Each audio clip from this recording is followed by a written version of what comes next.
Hey everybody, it's Kenisha from Keyshaszone and welcome back to my channel. Now if you're new to my channel, please stick around and look through some of my other content and hopefully you will like it and go ahead and subscribe. Today I'm going to be talking about my labor and delivery of my beautiful baby boy. It happened in November, but it has taken me a while to be able to film this as my husband works outside of the house and I'm home with the baby all day. He's currently sleeping, so let's see how long I can film this for. Okay, so he wasn't asleep for long. He's right here in the bouncer. So my due date was November 23rd, but my baby boy came earlier, not premature, but just, you know, a couple of weeks earlier, which I think that I personally spoke into existence. I wanted my son to be born in November. I wanted him to be a Scorpio, and I wanted him to be born before my birthday, which was the 21st, and that happened November 13th. Now that week, so he was born on Sunday, and that Thursday I went to my OBGYN and I was still not dilated at all. The cervix did loosen up some, he said. Then the day after, Friday, there was this political event and anti-Trump rally, and so we went and walked and walked and walked. I walked for 2 hours. After that we went to the park and walked another hour, and I think that sped up the process. So Sunday at 9:15 I woke up with some cramping, but it's not that the cramping woke me up. I just woke up and then felt like, oh, you know, something's happening. So I woke up my husband and I told him I'm experiencing a little bit of cramping, super light, mild menstrual cramps really. I'm just letting you know, but definitely don't worry because right now everything's fine. He said, okay, and he just went back to sleep. I was supposed to film like 2 other videos that day, so I wanted to get myself ready. But 40 minutes later, I started to realize that that might not happen that day because something else is gonna happen that day. The cramping didn't, it's not that it got worse for, you know, pain-wise, it's just the level was higher than in the beginning, that was for sure. So I went into the shower around 10:30 something, and I just, you know, had the hot stream on my back. I sat down and had the hot stream on my back because it was irritating my back for whatever reason. I sat in there for maybe 20 minutes, half an hour.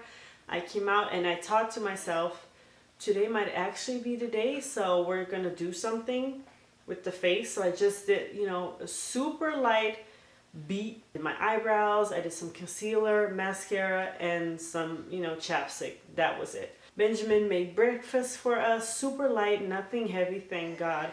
Like some cucumbers, tomatoes, feta cheese, some eggs. It was delicious, but I couldn't eat that much because I was irritated. I was annoyed by the cramping. The thing that I told my OBGYN, like way back in the beginning even, was that I did not want to go to the hospital and have to hear that I had to come back home. Living in the Orlando area, you have to take the I-4, which it was only going to take us like 20 minutes to get to the hospital, but can you imagine being on the highway and getting to the hospital, hearing you have to go back home, maybe something happens on route home, or, you know, so I just didn't want to have that happen. So I told Benjamin, whenever it does happen, I'm gonna try to stick it out as long as possible at home, which is exactly what I did. Because if I look back on my app, the contractions started being between 5 to 6 minutes at 10 o'clock. And then I want to say around 10:45, it was under 5 minutes, but I still didn't go to the hospital. I wanted to power through. And so at 2:30, I did tell Benjamin, we're gonna leave now. And because I was so calm and I wasn't screaming and I was breathing perfect through my contractions, and he looked at me and asked, like, do you want me to bring the hospital bags? Or, babe, bring the bags, okay? Because it's happening today. If, you know, even if I'm not showing it right here, it's definitely happening all up in here, okay? I couldn't speak during my contractions anymore, and that's when you know that is the real deal. As long as you can move, talk, you know, pick something up, do something, when you're having a contraction, you're still fine. As soon as that all falls to shit, then, you know, you're really in active labor. So went into the hospital, got checked in, and do the pre-registry situation, people, because it saves you a lot of time, a lot of unnecessary questions.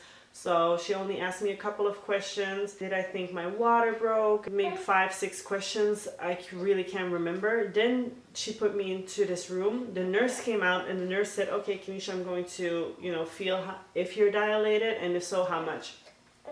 As soon as she went in there, a contraction came, and Lord Jesus, that was one of the worst. I did scream during that part because that was so painful. But she said, Keysha, so do you not know when your water broke, or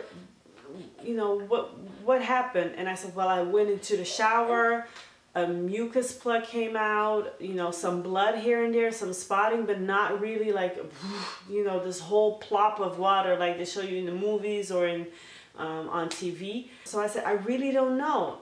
And I looked at her and I was just, please don't tell me that it's not broken yet, that, you're going to have to break it. Like, don't tell me any of that. And she said, well, you're 6.5 centimeters dilated. So I'm going to guess it happened somewhere in the morning time, like 10 o'clock. I looked at her and I was like, oh, 6.5, that means I don't have to go home. And she said that exactly, you don't have to go home. And then another nurse came in and she asked me, what baby number this was. And I said, no, this is the first. And she said, okay, you're breathing really well. Like, who taught you? You're doing extremely well. You're super calm, this and that. And I said, no, I guess it's natural. Your body just takes over. It goes into this automatic whatever. And it's amazing. At that point, I think something happened because they did put like oxygen on my face, like an oxygen mask. Even though I didn't really like that, it annoyed me. That always happens when they put oxygen on my face. I just don't like the feeling of a mask on my face because it's not really helping me. I feel it's not helping me, but clearly it's doing something. They did not say anything, why they were putting it on, but obviously, my oxygen must have dropped. Also, my body was, shaking a lot. And Benjamin noticed it as well because he was looking concerned. And the nurse turned to him and said, that's normal. That's her body going to overdrive. So don't worry about that. I felt like I was going to throw up. So they did give me a little baggie. But later when I was, starting to get into labor, I threw up a little bit, but it was just like saliva and water. Nothing really came out. And again, thank God that I ate something super light that morning. Can you imagine if you had like bacon and waffles? And that would have been crazy. I don't know the timestamp that we were in that room. Then she took me upstairs to the place where I was going to deliver my baby. The nurse that was going to assist came in. The doctor came in, introduced herself. And the nurse checked me again, and she said that I was 9.5 centimeters dilated at that point. So it was within a half an hour to 45 minutes, I was almost 10 centimeters dilated. She said, this is the last time I can ask you, what are you thinking epidural wise? Now, I did write down in my birth plan that I did not want an epidural. I did not want gas and air unless it's like to the extreme and I asked for it. And I'm not gonna lie, at that moment when she asked me, I was contemplating it. And she looked at me, she saw that I was, questioning everything. But she said, I'm gonna be honest, the pushing part is gonna be harder and more painful than what you're experiencing now. But the way that you have, managed your pain throughout this whole thing until now is amazing. So I know that you're going to make it happen, and you can make it happen without any medication. And at that point, I was like, yep. I looked at my husband and he was looking at me like, whatever you want, but he knew that I could do it. I knew that I could do it. So I was like, let's just go natural. So I did have my baby, 100% natural, and I'm super proud of that. Not that it's something bad if you have an epidural or if you have gas and air, because I forgot about the gas and air. I perhaps would have, asked for that. But it's just knowing that that's what I wanted and I completed it how I wanted it, how I envisioned it. That's what really, what I'm most proud of. And then I told her, like right after we had that conversation, like 10 minutes, 15 minutes later, I told her, like, I cannot control my body. I'm wanting to push because literally, you're jerking, I swear, like your whole body is jerking. She checked me again. She said, Kenisha, you're fine. If you're feeling like you need to push, just push. I'm gonna call the doctor, just go ahead and do it. So I just started to push and push, and the doctors was awesome. They were like, yeah, Kenisha, you can do this, push, push. You gotta breathe through the pain, just put your leg in the air, whatever. And then Benjamin was like, babe, you're doing amazing, you're doing awesome. And you can literally feel, you know, something going out and back in and out and back in. And I was like, oh, just stay out. But then he came. Let me just grab him. You wanna say hi? At that bald spot. Really?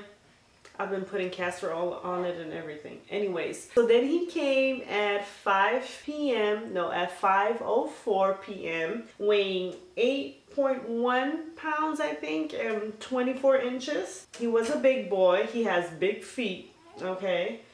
But he came out, he was screaming. He was so quiet. He was screaming a little bit.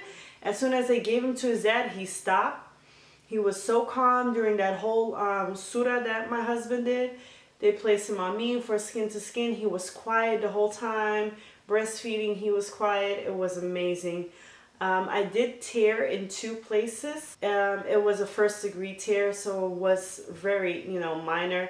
But that, you know, it did hurt, to be honest. They put like an ointment on it so that I wouldn't feel them stitching, but I could feel. At the last couple of points of pushing, I must say that I really felt, I'm going to be completely honest, that my body was going to split like in half, that I was going to tear completely down. But then as soon as his head and his shoulders came out, it was a breeze, and you can really feel it coming out of your body. You can feel the placenta come out, you can feel everything.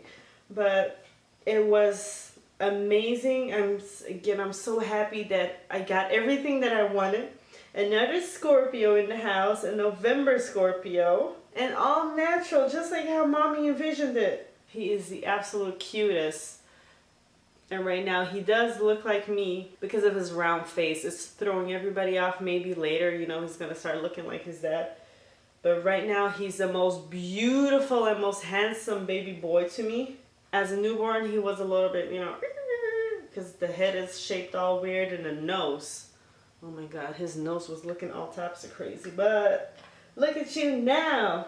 He's so handsome. He's so handsome. Say hi. And for those who are new to my channel, our baby is a mixture. He is half Turkish, quarter African American, and quarter Belgian. Well, thank you guys so much for watching, and then I will see you in the next video. Bye. Mwah. Say bye.